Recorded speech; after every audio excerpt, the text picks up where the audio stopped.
नमस्कार दोस्तों।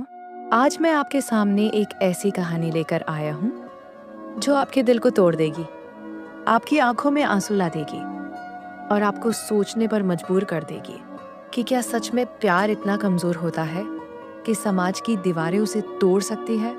ये कहानी है आदित्य और मीरा की। तो ऐसे बेबस इंसानों की जिन्होंने मोहब्बत को अपनी आखिरी सांस तक जिया, लेकिन किस्मत ने उनके साथ इतना बुरा किया कि उनका प्यार सिर्फ आंसुओं और दर्द की दास्तान बनकर रह गया। तो चलिए शुरू करते हैं ये दर्द भरी, रुला देने वाली, टूटे हुए दिलों की कहानी। आदित्य एक साधारण सा लड़का था जो दिल्ली के एक छोटे से टूटे फूटे मोहल्ले में रहता था, जहाँ गलियों में अंधेरा और दिलों में उम्मीदें धुंधली थी। उसके पास ना कोई बड़ी गाड़ी थी, ना कोई शानदार घर, ना कोई मोटी जेब, बस एक टूटा हुआ सपना था कि एक दिन वो अपनी बूढ़ी माँ को खुश रख सकेगा और कुछ बन जाएगा। वो रोज सुबह 5 बजे उठता था और एक छोटी सी कॉफी शॉप में काम करता था, जहाँ दिन भर लोगों की कॉफी बनाता, उनकी बेरुखी सहता और शाम को थका हारा घर लौटता। लेकिन एक दिन उस कॉफी शॉप में एक लड़की आई,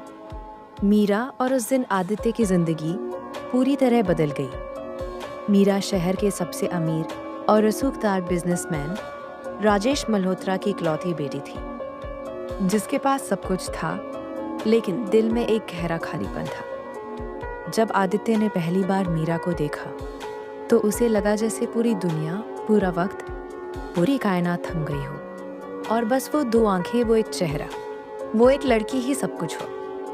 मीरा की आंखों में एक अजीब सी, गहरी, दर्द भरी उदासी थी जो आदित्य को अपनी तरफ खींच रही थी, जैसे कोई मजबूर कर रहा हो। उसे देखने के लिए मीरा भी ना जाने क्यों उसी कॉफी शॉप में रोज आने लगी। ना उसे वहां की कॉफी पसंद थी, ना वो माहौल, बस एक चीज उसे खींच रही थी और वो थी आदित्य की मासूम सी मुस्कान। धीरे धीरे दोनों के बीच बातें होने लगी, पहले छोटी छोटी बातें, फिर लंबी लंबी, फिर दिल की बातें और फिर रूह की बातें। आदित्य मीरा को हंसाता था, उसकी परेशानियां सुनता था, उसके आंसू पोंछता था और मीरा को पहली बार लगा कि किसी ने उसे सच में समझा है, किसी ने उसकी आत्मा को छुआ है। महीनों बीत गए और दोनों की दोस्ती एक गहरे, पवित्र, सच्चे प्यार में बदल गई। वो प्यार जो कहानियों में होता है, वो प्यार जो जिंदगी में एक बार आता है और फिर कभी नहीं आता। आदित्य जानता था कि मीरा उसकी औकात से बहुत दूर है। वो एक अमीर घर की लड़की है और वो एक गरीब कॉफी बनाने वाला लड़का। लेकिन दिल को कैसे समझाए? दिल किसी की नहीं सुनता। एक बरसाती शाम जब बादल गरज रहे थे, बिजलियां चमक रही थी और बारिश ऐसे बरस रही थी जैसे आसमान भी रो रहा हो, आदित्य ने हिम्मत जुटाई और मीरा को अपने दिल की बात बता दी। उसने कहा, मीरा, मैं जानता हूँ कि मैं तुम्हारे लायक नहीं हूँ। मेरे पास ना पैसा है, ना शोहरत, लेकिन मेरे पास एक सच्चा दिल है जो सिर्फ तुम्हारे लिए धड़कता है। और मीरा ने उस रात आदित्य की आंखों में आंखें डालकर कहा कि वो भी उससे बेनथा, बेपनाह, पागलों की तरह प्यार करती है। उस रात दोनों ने बारिश में भीगते हुए एक दूसरे को गले लगाया और वादा किया कि चाहे दुनिया कुछ भी कहे, वो हमेशा साथ रहेंगे। लेकिन प्यार की एक खूबसूरत, मासूम कहानी इतनी आसान कैसे हो सकती थी जब दुनिया इतनी क्रूर है। मीरा के पिता राजेश मल्होत्रा को जब किसी ने बताया कि उनकी बेटी एक गरीब लड़के से मिलती है, तो उनका खून खौल उठा, उनकी इज्जत को चोट लगी और उन्होंने उसी रात मीरा को घर में बंद कर दिया। उसका फोन छीन लिया, उसकी सारी आज़ादी खत्म कर दी। उन्होंने मीरा से कहा कि अगर तूने उस गरीब से बात भी की ना, तो मैं उसे जिंदा नहीं छोड़ूंगा। मैं उसे ऐसी सजा दूंगा कि वो प्यार का नाम भी नहीं लेगा। मीरा डर गई। वो आदित्य को बचाना चाहती थी, इसलिए उसने अपने पिता की बात मान ली। मीरा ने अपने पिता से रोकर, गिड़गिड़ाकर, उनके पैर पकड़कर विनती की कि वो आदित्य से शादी करना चाहती है, लेकिन उनके पिता का पत्थर जैसा दिल नहीं पिघला। राजेश मल्होत्रा ने साफ कह दिया कि गरीबी और अमीरी कभी साथ नहीं रह सकती, और उन्होंने मीरा की शादी शहर के सबसे बड़े बिजनेसमैन के बेटे अर्जुन कपूर से तय कर दी। वो लड़का जो सिर्फ पैसे की भाषा समझता था, दिल की नहीं, आदित्य का दिल टूट चुका था। वो हर रात रोता था, मीरा को याद करके पागल हो जाता था। उसे फोन करता था लेकिन कोई जवाब नहीं आता था। उसने मीरा के घर के बाहर घंटों खड़े होकर इंतजार किया, लेकिन मीरा नहीं आई। आदित्य टूट गया था, बिखर गया था। उसकी जिंदगी एक अंधेरी सुरंग बन गई थी। एक दिन आदित्य को एक चिट्ठी मिली, मीरा की लिखी हुई, जिसमें लिखा था कि वो उससे मिलना चाहती है। आखिरी बार उसी पार्क में जहां उन्होंने पहली बार प्यार का इजहार किया था। आदित्य भागता हुआ उस पार्क में पहुंचा और देखा मीरा बेंच पर बैठी रो रही थी। उसकी आंखें सूज गई थी, चेहरा पीला पड़ गया था। आदित्य ने मीरा को गले लगाया और कहा, मीरा, मैं तुम्हें लेकर भाग चलता हूँ। हम कहीं दूर चले जाएंगे जहाँ कोई हमें अलग नहीं कर सकता। लेकिन मीरा ने आदित्य को पीछे धकेला और रोते हुए कहा, आदित्य, मैं तुम्हें बहुत प्यार करती हूँ। मेरी हर सांस में तुम हो, मेरे हर ख्वाब में तुम हो। लेकिन मैं अपने पिता की इज्जत से खेल नहीं सकती। मैं तुम्हें खतरे में नहीं डाल सकती। अगर मैंने तुम्हारे साथ भागने की कोशिश की तो मेरे पिता तुम्हें मार देंगे और मैं ये बर्दाश्त नहीं सकती। आदित्य चीखा, तो क्या तुम मुझे छोड़ दोगी? क्या तुम उस अर्जुन से शादी कर लोगी? मीरा ने सिर हिलाया और कहा, मुझे माफ कर दो आदित्य, मैं मजबूर हूं। आदित्य की आंखों से आंसू बह रहे थे। उसका दिल चीख रहा था, लेकिन वो कुछ नहीं कर सकता था। उसने मीरा का हाथ पकड़ा और कहा, मीरा, अगर तुम चली गई तो मैं मर जाऊंगा। मैं तुम्हारे बिना एक पल भी नहीं जी पाऊंगा। लेकिन अगर तुम्हारी खुशी इसी में है, अगर तुम्हारी सलामती इसी में है, तो मैं तुम्हें जाने दूंगा। बस एक बार मुस्कुरा दो मेरे लिए। मीरा ने जबरदस्ती अपने होठों पर एक झूठी मुस्कान लाई और आदित्य ने उसे आखिरी बार बाहों में भर लिया। उसके माथे पर किस किया और कहा, मैं हमेशा तुम्हारा रहूंगा मीरा, इस जन्म में भी और अगले जन्म में भी। उस रात के बाद दोनों फिर कभी नहीं मिले। दोनों अलग हो गए, दोनों टूट गए। मीरा की शादी बड़ी धूमधाम से हुई। हजारों लोग आए, लाखों के पैसे खर्च हुए, लेकिन दुल्हन की आंखों में आंसू थे।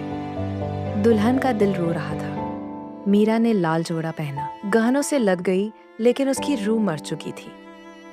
जब पंडित ने फेरे के लिए बुलाया तो मीरा की नजरें दरवाजे पर थी, जैसे वो इंतजार कर रही हो कि आदित्य आएगा और उसे बचा लेगा।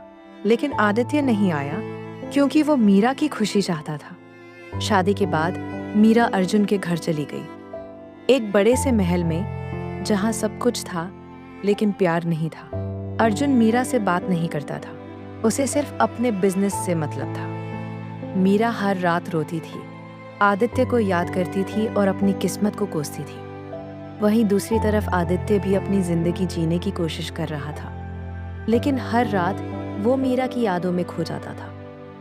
उसकी तस्वीर देखकर रोता था और खुद से वादा करता था कि वो कभी किसी और से प्यार नहीं करेगा। आदित्य ने खाना पीना छोड़ दिया, लोगों से मिलना छोड़ दिया। वो बस एक जिंदा लाश बनकर रह गया था। 2 साल बीत गए और एक दिन आदित्य को खबर मिली कि मीरा बहुत बीमार है। उसे ब्रेन कैंसर का पता चला है और डॉक्टरों ने जवाब दे दिया है। आदित्य का दिल बैठ गया, उसकी सांसें रुक गईं। वो बिना एक पल गवाए मीरा के घर की तरफ भागा। जब वो मीरा के घर पहुंचा तो अर्जुन ने दरवाजा खोला और आदित्य को देखते ही उसकी आंखों में आंसू आ गए। अर्जुन ने कहा, तुम आदित्य हो ना? मीरा तुम्हें याद कर रही है, वो सिर्फ तुम्हारा नाम लेती रहती है। प्लीज अंदर आ जाओ। आदित्य को यकीन नहीं हो रहा था कि अर्जुन इतनी आसानी से उसे अंदर बुला रहा है। अर्जुन ने बताया कि मीरा ने उसे सब कुछ बता दिया था, उनके प्यार के बारे में, उनकी मजबूरी के बारे में। और अर्जुन ने माना कि उसने कभी मीरा से सच्चा प्यार नहीं किया, वो सिर्फ एक समझौता थी। आदित्य कांपते हुए मीरा के कमरे में गया और जो मंजर उसने देखा वो उसे तोड़ गया। मीरा बिस्तर पर लेटी हुई थी, बहुत कमजोर हो चुकी थी। उसके बाल झड़ चुके थे, चेहरा पीला पड़ गया था, लेकिन फिर भी उसकी आंखों में वही प्यार था। जब मीरा ने आदित्य को देखा तो उसकी आंखों में चमक आ गई और उसने कमजोर आवाज में कहा, आदित्य तुम आ गए, मैं जानती थी तुम जरूर आओगे। आदित्य उसके पास बैठ गया और उसका हाथ अपने हाथों में लेकर जोर से रोने लगा। उसने कहा, मीरा, ये क्या हो गया तुम्हें? तुमने मुझे बताया क्यों नहीं? मीरा ने मुस्कुराते हुए कहा, आदित्य, मैंने तुम्हें दुख नहीं देना चाहती थी। मैं चाहती थी कि तुम अपनी जिंदगी जियो, खुश रहो। लेकिन अब मैं मरने से पहले तुम्हें एक बार देखना चाहती थी, तुम्हें छूना चाहती थी। आदित्य ने कहा, मीरा प्लीज ऐसा मत बोलो, तुम ठीक हो जाओगी। मैं तुम्हें कहीं नहीं जाने दूंगा। मैं बेस्ट डॉक्टर बुलाऊंगा, तुम्हारा इलाज करवाऊंगा। लेकिन मीरा ने सिर हिलाया और कहा, नहीं आदित्य, अब वक्त नहीं बचा। मुझे पता है मैं जा रही हूँ, लेकिन मुझे एक खुशी है कि मरने से पहले मैं तुम्हें देख रही हूँ। आदित्य का सीना फट रहा था, वो चीख चीख कर रो रहा था। मीरा ने आदित्य को अपने दिल के पास खींचा और धीरे से कहा, आदित्य, अगर अगला जन्म होता है ना, तो मैं सिर्फ तुम्हारी ही बनूंगी। हम दोनों एक साथ पैदा होंगे, साथ बड़े होंगे और कोई हमें अलग नहीं कर पाएगा। किस्मत ने इस जन्म में हमें सजा दी, लेकिन अगले जन्म में हम खुशियां मनाएंगे, वादा है मेरा। आदित्य ने मीरा का माथा चूमा और कहा, मीरा, मैं भी तुम्हारे साथ चलूंगा, मैं यहाँ अकेला नहीं रह पाऊंगा। लेकिन मीरा ने कहा, नहीं आदित्य, तुम्हें जीना होगा, अपनी माँ के लिए जीना होगा, मेरे लिए जीना होगा। आदित्य रोते रोते बोला, कैसे जीऊंगा मैं तुम्हारे बिना मीरा? तुम ही तो मेरी जिंदगी हो। मीरा की सांसें अब बहुत धीमी हो चुकी थी, उसकी आंखें बंद हो रही थी। उसने आखिरी बार आदित्य को देखा, एक मीठी सी मुस्कान दी और धीरे से बोली, आई लव यू आदित्य, हमेशा के लिए। और उसके बाद मीरा ने अपनी आखिरी सांस ली और आदित्य की बाहों में ही चली गई। आदित्य चिल्लाया, मीरा, मीरा प्लीज आंखें खोलो, मुझे मत छोड़ो प्लीज। लेकिन मीरा जा चुकी थी, हमेशा के लिए। आदित्य वहीं बैठा रोता रहा, चीखता रहा, अपने बालों को नोचता रहा। अर्जुन और बाकी लोग भी रो रहे थे, क्योंकि उन्होंने एक सच्चे प्यार को मरते हुए देखा था। मीरा के जनाजे के दिन पूरा शहर इकट्ठा हुआ था, लेकिन आदित्य दूर से एक पेड़ के नीचे खड़ा था। उसने देखा कैसे मीरा के जिस्म को सफेद कफन में लपेटा गया, कैसे उसे कंधा दिया गया और कैसे उसे दफनाया गया। उस दिन सिर्फ मीरा का जनाजा नहीं निकला था, उस दिन आदित्य के इश्क का भी जनाजा निकल गया था। आदित्य ने उस दिन के बाद किसी से बात नहीं की, किसी को देखा नहीं, खाना नहीं खाया। वो बस एक मुर्दा इंसान बन गया था जिसकी रूह निकल चुकी थी। 3 महीने बाद एक सुबह आदित्य की माँ ने उसके कमरे का दरवाजा खटखटाया, लेकिन कोई जवाब नहीं आया। जब दरवाजा तोड़कर अंदर गए तो देखा आदित्य अपने बिस्तर पर लेटा हुआ था। उसकी आंखें खुली थी, लेकिन वो सांस नहीं ले रहा था। उसके हाथ में मीरा की एक तस्वीर थी और चेहरे पर एक मुस्कान थी, जैसे वो आखिरकार शांति पा गया हो। डॉक्टरों ने कहा कि आदित्य की मौत दिल का दौरा पड़ने से हुई, लेकिन सच ये था कि आदित्य बिना मीरा के जी नहीं सका। वो टूटे हुए दिल से मर गया था। लोगों ने कहा कि ये एक हादसा था, लेकिन जो लोग आदित्य और मीरा की कहानी जानते थे, उन्हें पता था कि आदित्य ने अपनी जान खुद छोड़ दी थी, क्योंकि उसके लिए मीरा के बिना जिंदगी नर्क से भी बदतर थी। दोस्तों, ये कहानी हमें सिखाती है कि प्यार सिर्फ खुशियों का नाम नहीं होता। कभी कभी प्यार दर्द का भी नाम होता है, तड़प का भी नाम होता है, मौत का भी नाम होता है। आदित्य और मीरा ने एक दूसरे से जान से भी ज्यादा सच्चा प्यार किया, लेकिन समाज की जंजीरों ने, पैसे की दीवारों ने, इज्जत के पत्थरों ने उन्हें कुचल दिया, तोड़ दिया, मार दिया। क्या पैसा इंसान की जान से बड़ा है? क्या समाज की तथाकथित इज्जत किसी के सच्चे प्यार से ज्यादा अहम है?